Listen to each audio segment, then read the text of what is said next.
इंजील मुक़द्दस बामुताबिक मत्ती रसूल ये यसु नासरी की ज़िंदगी, मौत और जी उठने के इब्तदाई बाज़ाब्ता बयानात में से एक है। बज़ाते खुद किताब गुमनाम है, लेकिन इब्तदाई तरीन मोतबर रिवायत इसको मती महसूल लेने वाले से मंसूब करती है, जो यसु के मुकर्रर करदा 12 रसूलों में से एक था और दरअसल वो किताब के अंदर ही जाहिर होता है। तकरीबन 30 से 40 सालों तक रसूल यसु के मुत्तल्लिक अपनी चश्मदीद गवाही और उसकी तालीम को जो उन्होंने ज़हन नशीन कर रखी थी ज़बानी बयान करते और सिखाते रहे। और फिर मत्ती रसूल ने उन सब बातों को इकट्ठा करके एक हैरत अंगेज मुनक्कश तरतीब दी और यसु के मुतालिक खुसूसी मौज़ूआत को उजागर करने के लिए किताब मुरत्तब की। इस वीडियो में हम सिर्फ किताब के पहले निस्फ हिस्से का इहाता कर रहे हैं। खुसूसी तौर पर मत्ती रसूल जाहिर करना चाहता है कि किस तरह यसु मसीह की ज़ात, खुदा और इसराइल के बारे में सारी बाइबली कहानी का तसलसल और तकमील है। ये कि यसु दाऊद की नस्ल से मसीहा है, ये कि वो मूसा की मानिंद एक मोतबर उस्ताद है, और सिर्फ यही नहीं, यसु इब्रानी ज़बान में इम्मानुएल है, जिसका तर्जुमा है खुदा हमारे साथ। मत्ती रसूल ने ये किताब एक तारुफ और फिर खुलासे के साथ तरतीब दी है, और ये यहाँ मरकज में 5 हिस्सों के गिर्द एक इहाते के तौर पर काम करते हैं, जिनमें से हर एक हिस्सा यसु की तालीम के एक तवील हिस्से का खुलासा पेश करता है। अब ये तरतीब दानिस्ता तौर पर बनाई गई है और यह हैरत अंगेज है। बस देखिए ये कैसे काम करती है। पहले बाब से तीसरे बाब तक यसु की कहानी को पुराने अहदनामे के सहाइफ के साथ मरहलावार जोड़ा जाता है। मत्ती की इंजील का आगाज मसीह के नस्बनामे से होता है, जो इस बात पर रोशनी डालता है कि वो मसीह इब्ने दाऊद किस तरह से है और वो अब्राहम का बेटा है। इसका मतलब है कि वो तमाम कौमों पर खुदा की बरकत लाने वाला है।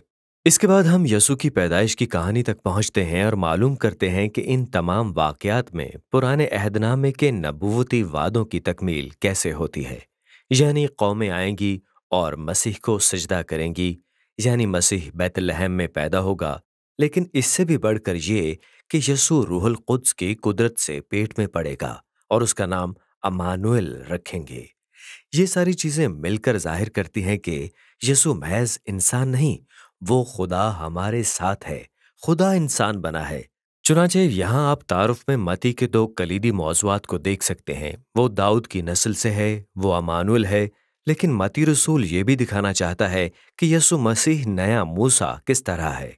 यसु मसीह मूसा की तरह मिस्र से आया, वो बपतिस्मे के पानी से गुजरा और 40 दिन के लिए बियाबान में दाखिल हुआ, और फिर खुदावंद यसु नई तालीम देने के लिए पहाड़ पर जाता है।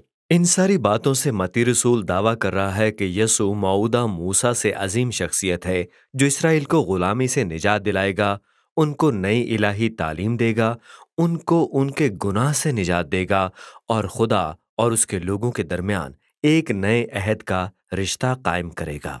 मूसा और यसु के दरमियान ये मवाजना इस बात की वजाहत करता है कि मत्ती रसूल ने किताब के मरकज को इस तरह से क्यों तश्कील दिया है।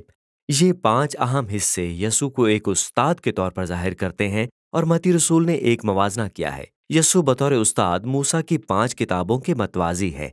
यसु नए अहद का मोतबर उस्ताद है, जो तौरात की कहानी को पूरा करने वाला है। अब पहले हिस्से में 4 ता 7 अब्वाब के अंदर यसु खुदा की बादशाहत का ऐलान करते हुए जाहिर होता है। हकीकत में ये कलीद है।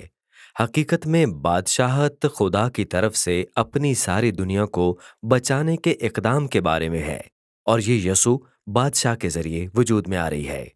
यसु बुराई का मुकाबला करने आया है, खासकर रूहानी बुराई और इसकी शैतानी जबर, बीमारी और मौत की मीरास का।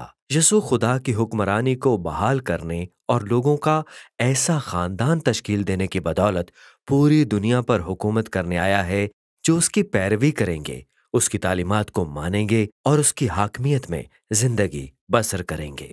बस यसु मसीह लोगों को शिफा देने एक तहरीक, एक गिरोह का आगाज करने के बाद अपने पैरोकारों को एक पहाड़ी इलाके की तरफ ले जाता और तालीम का पहला हिस्सा बयान करता है, जो रिवायती तौर पर पहाड़ी वाज कहलाता है। यसु मसीह बयान करता है कि उसके पीछे चलना और खुदा की बादशाही में रहना कैसा है, और ये एक अनोखी बादशाही है जहां किसी को किसी पर फौकियत हासिल नहीं है। हर किसी को दावत दी जाती और रुजू करने, तौबा करने और यीशु मसीह की पैरवी करके उसके खानदान में शामिल होने के लिए बुलाया जाता है। यीशु फरमाता है कि वो तौरात या अंबिया के अहकाम को रद्द करने नहीं आया, बल्कि वो अपनी जिंदगी और अपनी तालीमात के जरिए उस सब को पूरा करने आया है। वो अपने लोगों के दिलों को बदलने के लिए आया है, ताकि वो खुदा से, अपने पड़ोसी से, बल्कि अपने दुश्मन से भी हकीकी तौर पर मोहब्बत रख सकें। बादशाही पर अजीम तालीम को ख़त्म करने के बाद अगला हिस्सा जाहिर करता है कि यसू लोगों की रोज़मर्रा ज़िंदगी में बादशाही को हकीकी तौर पर ला रहा है। यहाँ पर मत्ती रसूल ने सताए हुए शिकस्ता दिल लोगों की जिंदगियों में खुदा की बादशाही की कुदरत को लाने के मुतालिक 9 कहानियों को तरतीब दिया है। यहाँ 3-3 कहानियों पर मुश्तमिल 3 ग्रुप हैं। ये सब उन लोगों के मुतालिक हैं जो बीमार हैं, जिनके बदन टूटे हैं या जो खतरे में हैं, और यसू फजल और कुदरत के अमल से उनको शिफा देता या निजात बख्शता है। और फिर उन तीनों के दरमियान हमें 2 मतवाजी कहानियां यसू के इस बुलावे के मुतालिक मिलती हैं कि लोगों को यसू के पीछे आना चाहिए। मत्ती रसूल यहाँ पर एक नुक्ता पेश कर रहा है। इंसान सिर्फ यसू के पीछे चलकर और उसका शागिर्द बनकर ही उसके फजल की ताकत का तजुर्बा कर सकता है। अब जब मत्ती रसूल यसू के जरिए बादशाहत की ताकत दिखा चुका है, तो यसू फिर अपने शागिर्दों को भेजने के जरिए से, जो कि वही काम करने जा रहे हैं जो यसू करता था, अपने दायरा कार को बढ़ाता है। और ये चीज तालीम के दूसरे बड़े हिस्से की तरफ रहनुमाई करती है। 10 बाब।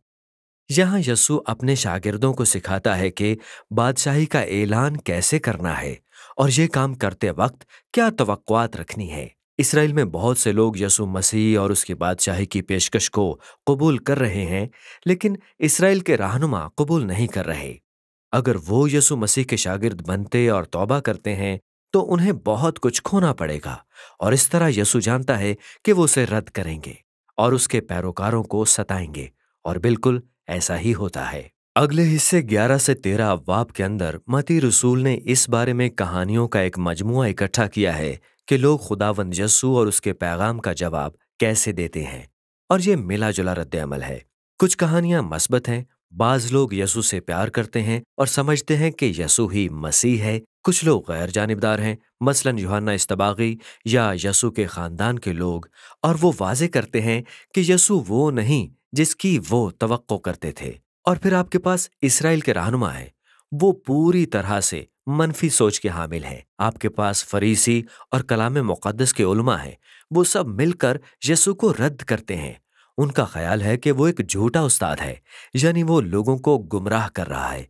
वो अपने बारे में जो बुलंदो बाला दावे करता है उनमें कुफ्र का मुर्तकिब होता है। लेकिन यसू इस सारे रद्द अमल से हैरान नहीं है। दरअसल वो 13वें बाब में तालीम के बड़े हिस्से पर तवज्जो मरकूज करता है।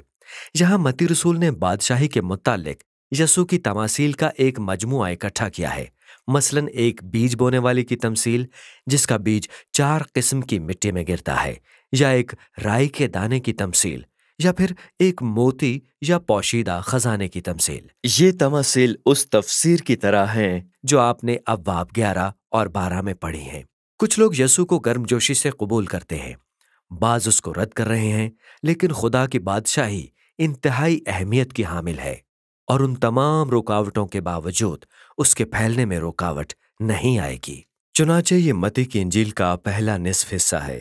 अब यहाँ पर जब आप इन अब्वाब को पढ़ते हैं तो तलाश करने की दीगर बहुत सी चीजें हैं। याद रखें कि मत्ती रसूल यसु मसीह को पुराने अहदनामे की कहानी के तसलसल और तकमील के तौर पर पेश कर रहा है। लिहाजा देखें कि वो पुराने अहद के सहीफों से हवाला जात कैसे देता है, और आप पाएंगे कि कहानी के अंदर हिकमत अमली के नुकात रखे गए हैं जो यसू और उसकी शनाख्त के मुतालिक मजीद वजाहत करते हैं। तो ठहरें, इन हवाला जात को तलाश करने में वक्त गुजारें और उनको पुराने अहदनामे के सियाको सबाक में पढ़ें, तो आपको वाकई खूबसूरत दिलचस्प पैवस्तगियां मिलेंगी। आखिर में उन लोगों के अक़साम पर तवज्जो दें जो यसू को कबूल करते और उसके पीछे चलते हैं, तो आप देखेंगे कि उनमें ज्यादातर गैर अहम, बेवजूद या गैर मजहबी लोग हैं। ये वो लोग हैं जो यसू पर अपने एतमाद या ईमान की बदौलत तब्दील हुए और उसके पैरोकार बन गए, اور یہ مذہبی اور متکبر لوگ ہیں جو اس سے ناراض ہوتے ہیں۔ تو یسوع اور اسرائیلی رہنماؤں کے درمیان یہ تناؤ کیسے ختم ہوگا؟ متی کی انجیل کا دوسرا نصف حصہ انہی باتوں کے متعلق ہے۔